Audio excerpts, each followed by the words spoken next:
It's the Joel Shit Show featuring Joel Shit. Hi, welcome to the Joel Shit Show. I'm your host, Joel Shit. So, yesterday was the first episode of As the Wrench Turns, right? The Car Talk Click and Clack guys, remember?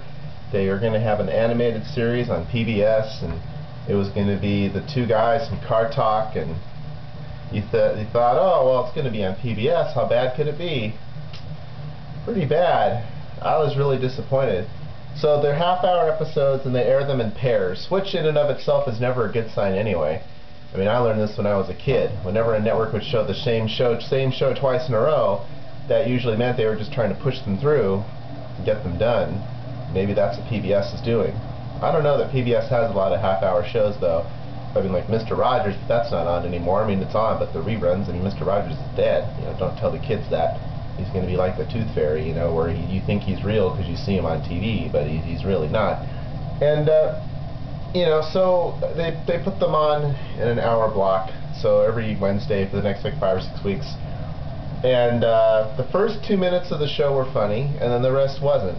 They spent so much time on character development of these other characters that nobody cares about. People want to see Click and Clack be funny, which they do without even trying.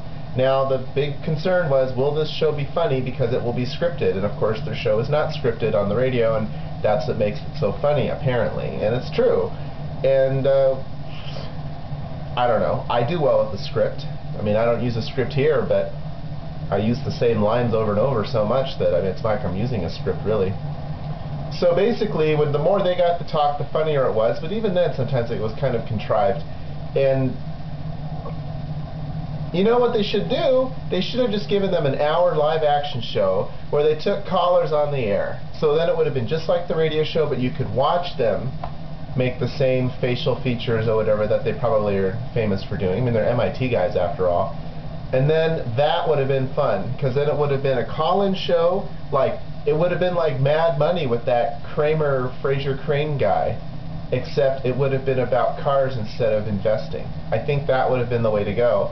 So, and you know, they could have pretended it was live. They could have just done it ahead of time and pretended it was live, because so many people would be trying to call in that no one would get through anyway, right? So, they screwed up. But the good news is, I got my coupon for free pasta sauce in the mail yesterday. I had sent the 3 labels off to Bertolli, remember? Not Bertolli, to Francisco Rinaldi. And I got my coupon in the mail for a free jar of Francisco Rinaldi pasta sauce, so I'm all set. That's all the time we have for today. Visit us on the web at joelshitshow.com. Email Joel at